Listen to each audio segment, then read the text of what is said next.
Dans cette vidéo, on va corriger l'exercice 2.2 fusion nucléaire qui est dans le thème sur l'énergie, le travail et les énergies potentielles.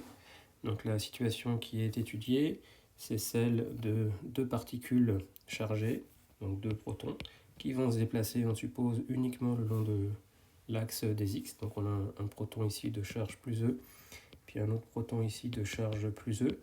On va supposer ici qu'il y a un des protons qui est au repos, et puis l'autre proton qui va se déplacer en direction du premier proton pour essayer de rentrer en collision et éventuellement de faire un phénomène de fusion. Donc, on demande dans la première question de rappeler la force électromagnétique. Donc la force ici, il n'y a que le champ électrique, donc la force électrostatique ou la force de Coulomb, qui agit entre deux particules de charge plus E.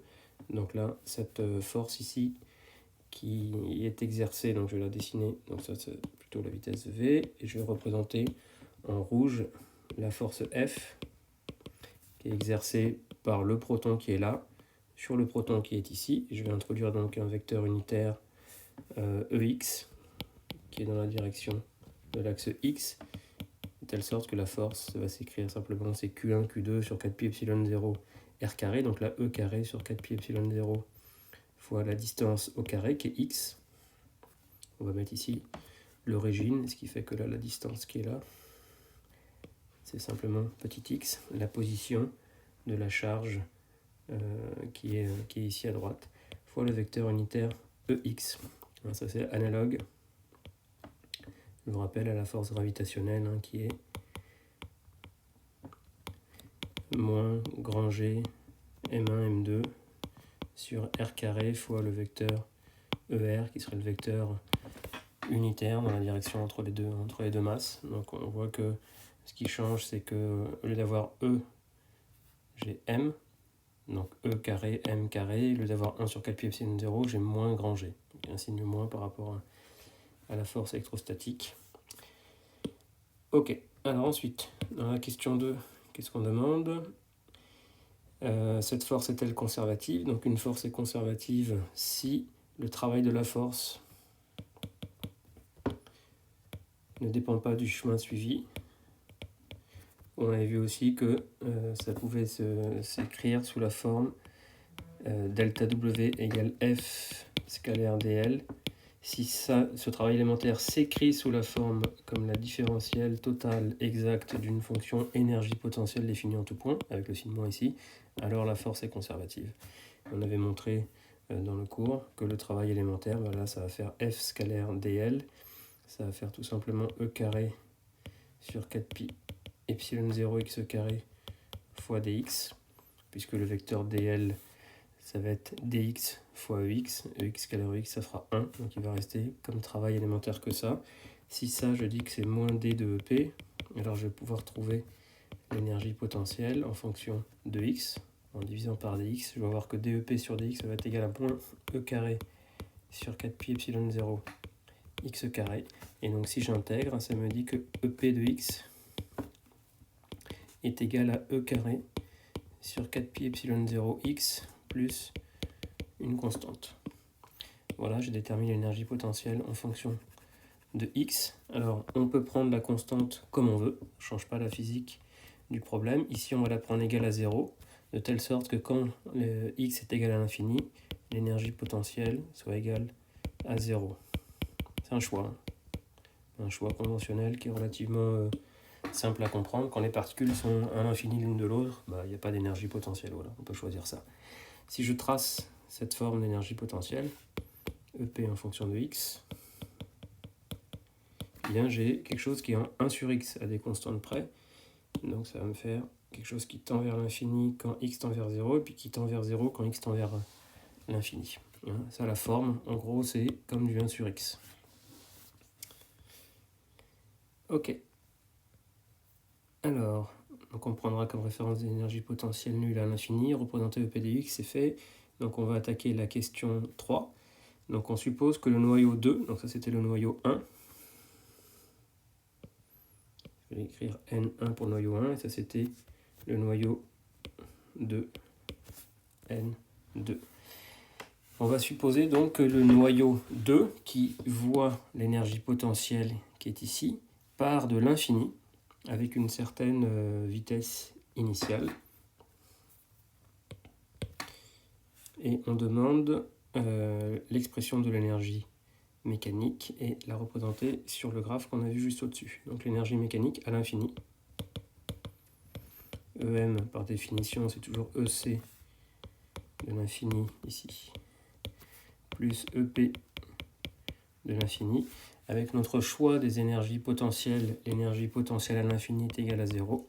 Donc l'énergie mécanique est tout simplement égale à l'énergie cinétique à l'infini. Et on suppose qu'on vient de l'infini avec une vitesse qui vaut V0. Donc l'énergie mécanique à l'infini, c'est 1/2 de mv0 carré.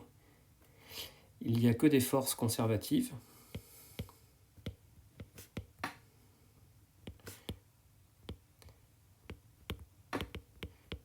Donc d'après le théorème de l'énergie mécanique, je sais que EM, delta EM, est égal à 0. Donc EM est égal à une constante, est égal à cette énergie mécanique 1/2 de mv0 carré.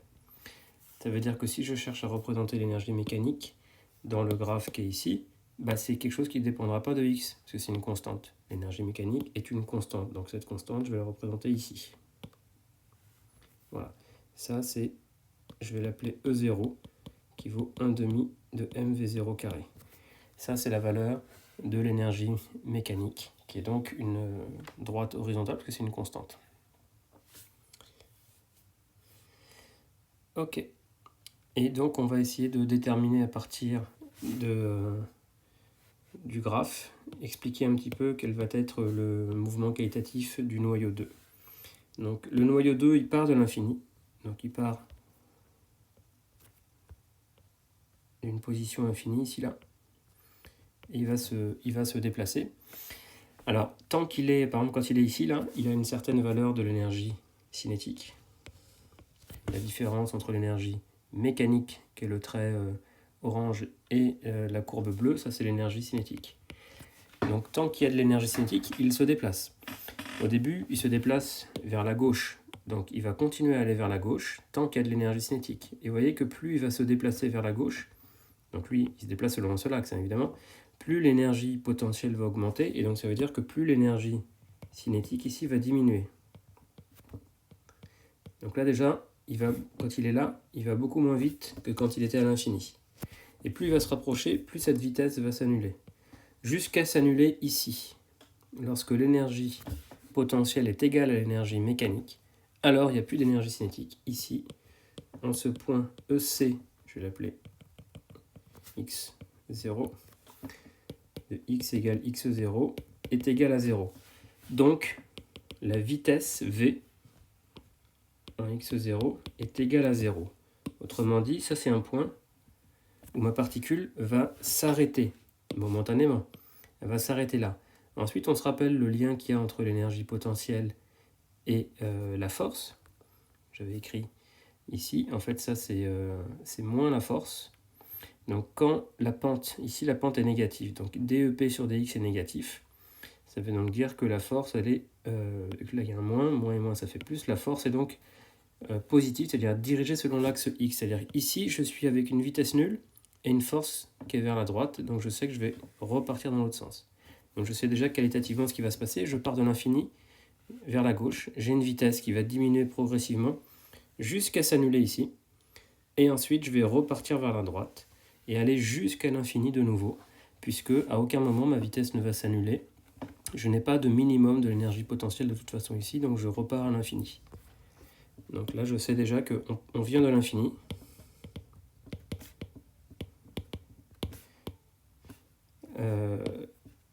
Donc quand je dis on, c'est la particule. Hein. Donc le noyau 2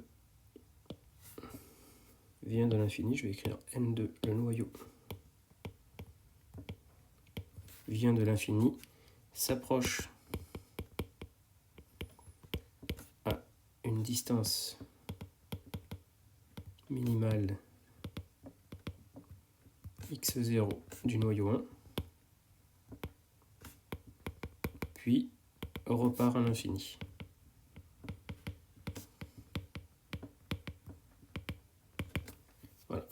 Alors, il ne va jamais s'arrêter parce qu'il n'y a aucun moment où la vitesse est nulle. Parce que pour que la vitesse soit nulle, il faudrait que la courbe bleue croise cette courbe horizontale d'énergie mécanique.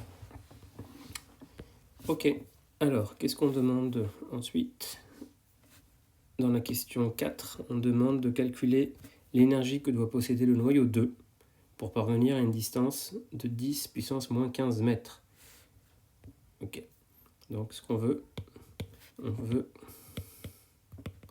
que x0, la distance minimale d'approche qu'on a vue dans la question d'avant, soit égale à 10 puissance moins 15 mètres.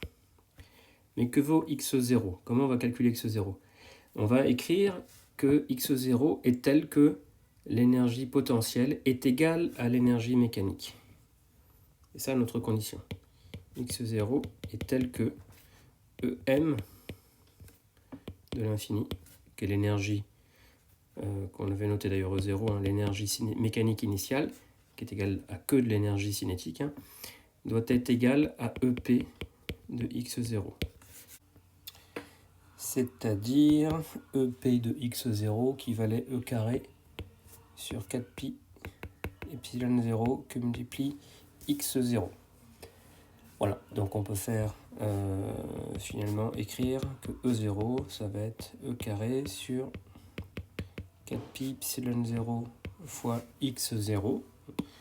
Et donc si on veut s'approcher à une certaine distance x0, eh bien, il faut une certaine énergie E0. Donc si je connais l'énergie E0, je vais pouvoir aussi en déterminer la position x0 à laquelle je m'approche. Hein, par exemple, on peut tirer de là que x0, c'est simplement E carré sur 4pi epsilon 0 que multiplie l'énergie que j'injecte dans mon système, c'est-à-dire l'énergie que je donne à un de mes deux protons qui va venir s'approcher du deuxième proton.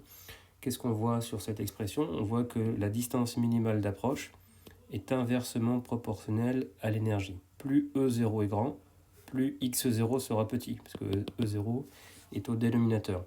Ça, c'est complètement logique si on en revient à cette courbe-là qui représente l'énergie potentielle en fonction de la position.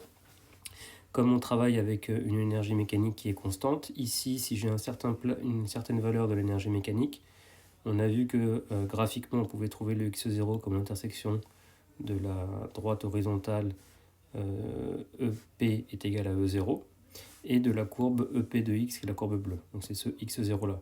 Si vous avez une énergie E0 qui est plus grande, c'est-à-dire vous avez un plateau ici qui est plus haut, vous voyez que l'intersection avec la courbe bleue va se faire pour une valeur de x0 qui sera plus petite. Autrement dit, plus votre proton projectile arrive avec une énergie importante, plus il va s'approcher près du proton cible. Et donc éventuellement s'approcher suffisamment près, 10-15 mètres, pour pouvoir déclencher des processus de fusion. D'accord ? Donc c'est complètement logique de trouver que la distance minimale d'approche soit inversement proportionnelle à E0. Voilà.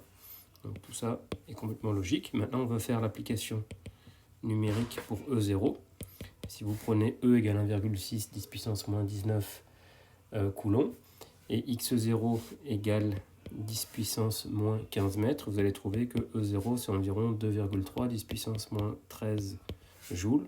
Et si vous mettez cette énergie qui est toute petite en joules, ce qui est normal parce que le joule c'est l'unité typique d'énergie à l'échelle macroscopique humaine, mais à l'échelle de une particule de 1 proton, évidemment 1 joule c'est énorme. Et 10 moins 13 joules, en fait, c'est assez grand pour une particule telle qu'un proton. Ça, si je le mets dans les unités plus naturelles de la physique atomique, on avait vu que c'était plutôt les électronvolts. Ça fait 1,4 méga électronvolts. Avec, je vous rappelle, 1 électronvolt, c'est 1,6 10 puissance moins 19 joules. Donc 10 moins 13 joules, c'est grand par rapport à 10 moins 19 joules. Hein, c'est 1 million de fois ça. Voilà. Donc ensuite, si on compare cette énergie qu'il faudrait pour donc ça E0 et l'énergie qu'il faudrait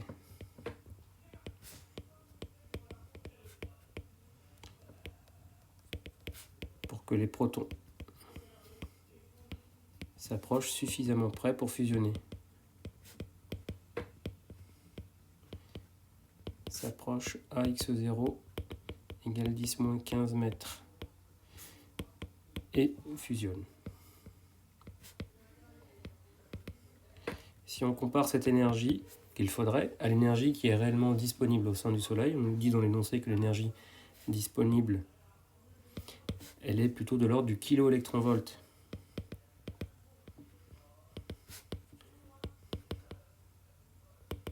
Au cœur du Soleil.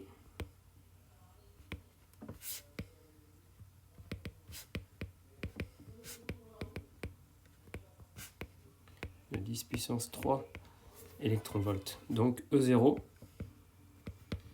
est très très grand devant 10 puissance 3 électron-volts. Ça veut donc dire qu'il n'y a pas du tout suffisamment d'énergie disponible par agitation thermique au cœur du Soleil pour qu'un proton puisse s'approcher d'un proton voisin à une distance suffisamment petite pour fusionner, c'est-à-dire 10-15 mètres. Donc il ne peut pas y avoir de processus de fusion au cœur du Soleil, en tout cas par les mécanismes classiques qu'on a vus ici. Et en fait, la raison pour laquelle il y a quand même la fusion qui a lieu au cœur du Soleil, et heureusement sinon le Soleil serait éteint, eh bien c'est grâce à un phénomène quantique qu'on appelle l'effet tunnel. Grâce à cet effet tunnel, même avec pas suffisamment d'énergie pour faire le processus de fusion, en fait, vous avez comme une barrière d'énergie ici très importante. Il vous fait ici 1 méga électron-volt, et vous avez une énergie disponible qui est toute petite ici, donc qui est simplement 10 puissance 3 électron-volts. Et bien en fait, vous pouvez passer cette barrière ici de potentiel par effet tunnel, donc c'est un effet de mécanique quantique, hein. Classiquement c'est interdit, je n'ai pas suffisamment d'énergie pour m'approcher suffisamment près et ensuite du coup fusionner. Et donc ça ne peut se produire que grâce à la mécanique quantique. Donc la mécanique quantique est ce qui permet au Soleil de produire sa lumière, mais comme ce processus est quantique, et en fait il est très peu efficace, et c'est plutôt une chance parce que déjà le Soleil dégage énormément d'énergie grâce à ce phénomène-là, qui est très très peu efficace. S'il était vraiment très efficace, probablement que le Soleil aurait une durée de vie qui serait beaucoup trop petite, et peut-être beaucoup trop petite pour que la vie puisse apparaître. Voilà.